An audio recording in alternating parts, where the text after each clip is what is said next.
3 linggo. Ako, ang guess ko, ha? Guess ko. Ikaw, anong guess mo? Guess ko, si Adrian will be all alone. Walang hiya siya. Kaya dapat mag-isa siya. Huwag naman. Bakit babalikan ba siya ni Monica? May second chance. Nakakatawa, if I may just share this, I find it really, really funny. No, pag tinatanong mo, yung mga, lahat ng mga lalaki nakakausap na gusto magbalikan. Ang mga babae nakakausap, ang gusto nila hiwalay. Pero ako rin, meron rin nagsabi sa akin, there was also a study, a research material that came out, na ang babae, di ba kasi nagkaroon ng confrontation, physical confrontation, di ba, sa pakan. Pero marami rin nagsabi, pag medyo yung misis achiever siya, she will not do that eh. So parang yung ganyang klaseng confrontation is really more sa mga be careful. Sa non-achievers, ayun. Non-achievers? Non-achievers na mga babae. Do you agree or actually magugulat ka, Miss Pat. Really? You don't agree? Kasi sinasabi nila na kapag pala nandoon ka na sa sitwasyon na yun, kakalimutan mo na kaysa may pinag-aralan ka or wala. Sobrang sakit. Topo barega na yun. Nagugulat ka na you're capable of doing something. Victim ako, hindi ako gumanon. Ganon?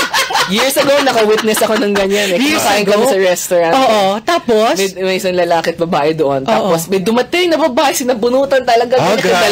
So hindi yung medyo class na sinabuyan lang ng wine. Direk, meron akong tanong sa inyo. Maraming mga bagong elemento dito sa telenovela nito eh. Pero one of the elements na kagad napansin ko was nagpo-promote kayo sa English. Or may mga plugs na English ang Bakit? Si Nico yan, promo. Promote sa English. Actually, sir, kasi hindi naman talaga siya karami. Ano siya, it's a mix. Yes, that's right. That's right. Pero bihirang-bihira na naka-encounter ako na plug telenovela, pero parang The Legal Wife. Movie trailer yung dating eh. Kasi Star Cinema ang nagpo-produce. So parang Actually, si Des saka ako yung nag-isip. Sabi ko, Des, what if? Kasi total naman The Legal Wife naman tayo. English naman yung title. So, instead na abangan, iba naman natin. Next on The Legal Wife. So do you see, because of the success of The Legal Wife, do you think there's going to be a book 2? Or is this going to be a part of a mini-series showing different infidelity stories, which is so rampant now in Philippine society? Can I just answer that for them? Okay. Okay. Will there diba? Hindi, merong The Illegal Wife. Comedy yun eh. Kay Pokwang yun nakachaka kay Sanjo. Pero hindi. Ano yung katas yun ng The Legal Wife? Hindi, pero yung seriously sa teleserye, what is the next? What is the next? So what will happen after Legal Wife? Kasi parang if you're saying the last 3 weeks, people will be bitin. Diba? Kasi I think it's a catharsis for them watching it eh. Yung parang nalalabas nila yung mga galit, lalo na pag naging biktima sila. Diba? Feeling ko lang ha, ako nakaka-relate na, sige pa. Grabe ka yan, no? Mas maganda yung kesa sa Donaire at saka, sino yung mga suntukan? Si Beteka. Seriously, Henry, anong susunod dyan? Well, definitely, ang dapat abangan talaga ng televiewers sa atin. Really, lahat naman ang tanong ng lahat na nakakausap namin, lahat na nagko-comment sa Facebook at sa Twitter. Tinatanong lagi nila sa amin, magkakabalikan ba?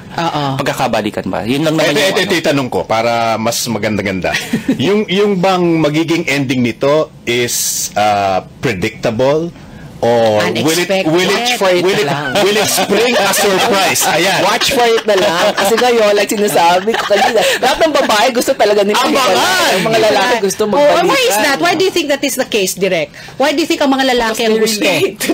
Of course, those who were hurt. Or will Angel end up with Maha?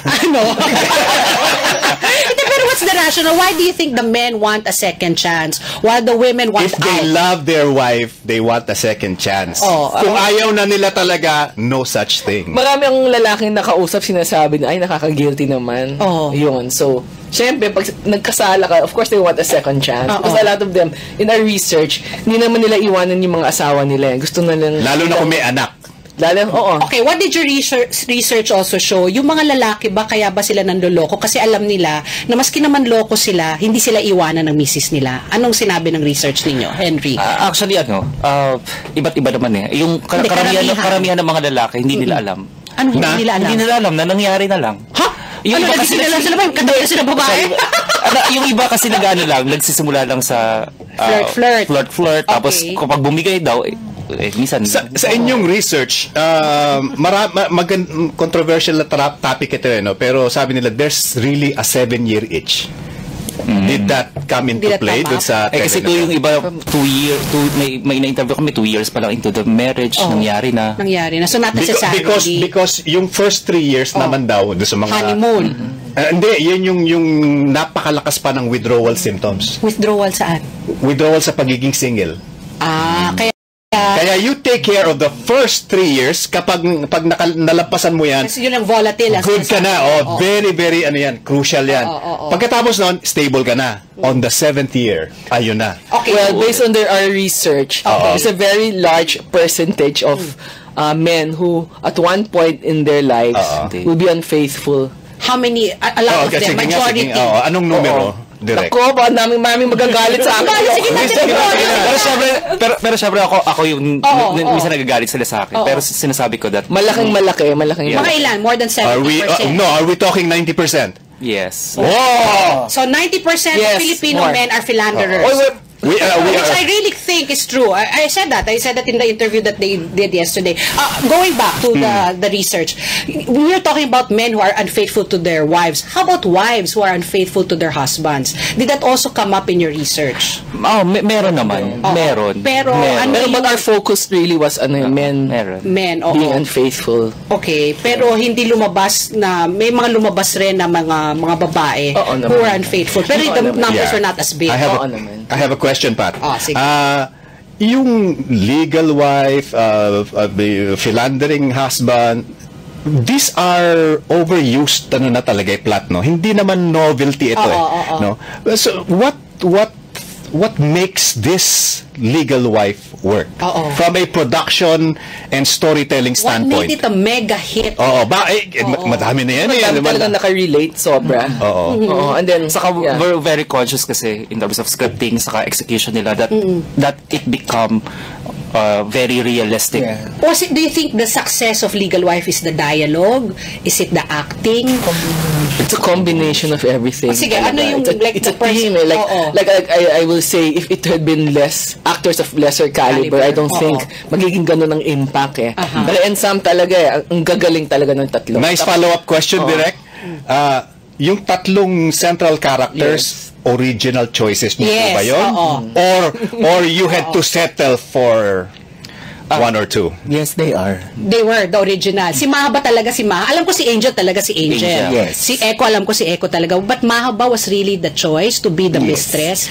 Was there any instruction nung inumpisahan ninyo ito na hindi tayo mag-overacting dito? Dapat underacting? Hindi, sabi lang, make it as real as possible.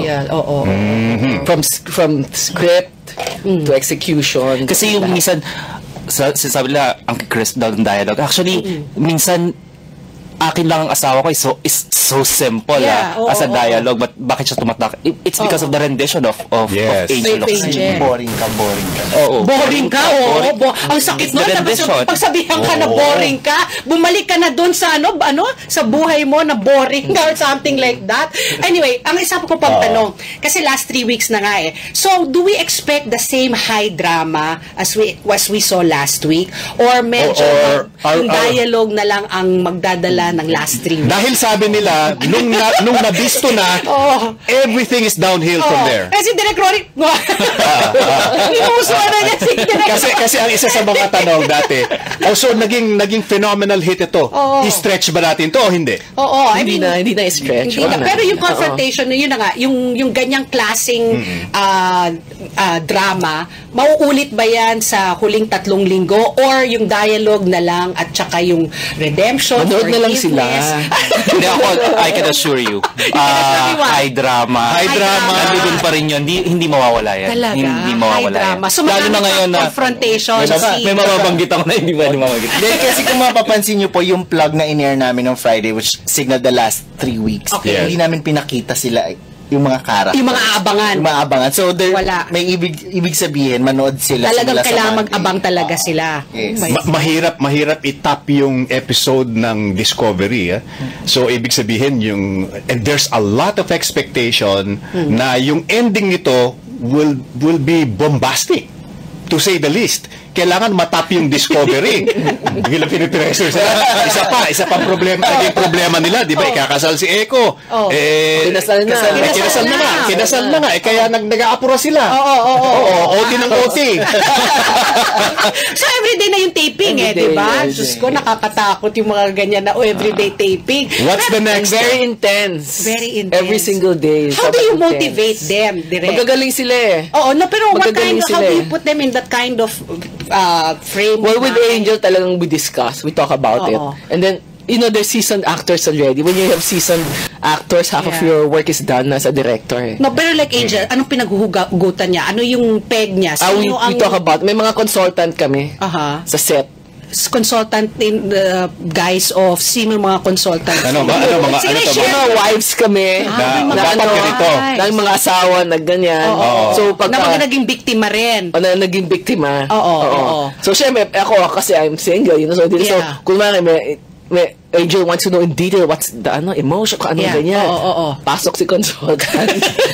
Ikaw yung mismo yung halika nga dito talaga. Kwento yung galit nila talagang kasi Maha, how do you motivate her? Ganun din, may consultant rin kayong mistress? Henry, ha? Mas marami yata consultants. Mas marami consultants. Yung mga consultant on the set kami. Pero si Eko walang consultant. Wala ko si Ipin. Wala. Lahat ng cameraman ng Okay. Kayo po yung nakikinig sa OMJ? At mismo? Ingit si OG Diaz. Pero ako, I really I look forward to watching Legal Wife kasi, it's a catharsis for me, di ba? Kasi yung hindi ko nagagawa ni Angel para sa akin. So what's the next project, Direct Rory? For you. After Legal Wife. I'm gonna do film? Movie. Yeah, film. How about you, Henry? Direct? Ang dami pang teleserye na kalinya. Siyempre, wala namang ibang So, ikaw, Miko, bakit ka na-inspire gumawa ng ganitong klaseng promo para sa Legal Wife? Kapag maganda yung material, yun naman lagi ang bottom line. Can I say something? Sure. Last na lang to. Sa dami na kasi ng script na binabasa ko kung minsan. Na bino-voice mo. Oo, na bino-voice ko. I was really struck right away by the Legal Wife. And dahil iba yung yung copy. Oo, iba yung copy. English. Therefore, you really take time na, merong gustong ipalabas ito. So it's not the usual. Abangan, like you said. So congratulations to everybody. Thank you sa lahat ng mga nanood. Last 3 weeks. Last 3 weeks. So talagang meron pa silang maabangan na high drama. Marami pa. Okay. So before we say goodnight, I'd like to say hello to Ninong Bien, Ciceron, get well soon daw from Smile ng Talent Center. Thank you also to Mango for my clothes tonight. And to Sandy Dasa, my cousin, happy birthday. Architect Rene Heray, bumati sa atin last time. Hindi ko nabati. Si Direk Benny Rivera is celebrating his birthday today. Okay, happy birthday. Happy birthday po, Direk Benny. And to the cast and crew, the director, and all the creative force behind the Legal Wife. Congratulations in advance, for sure. Nako, that's going to get very high ratings when it ends. I'm sure. 3 weeks from now. So, dapat tumutok na sila gabi-gabi sa Legal. Direk, pwede ba sa susunod yung naman? The Legal Husband. Kawawa naman kami. Salamat po. Thank you very much. Everybody. Good night. Saturday.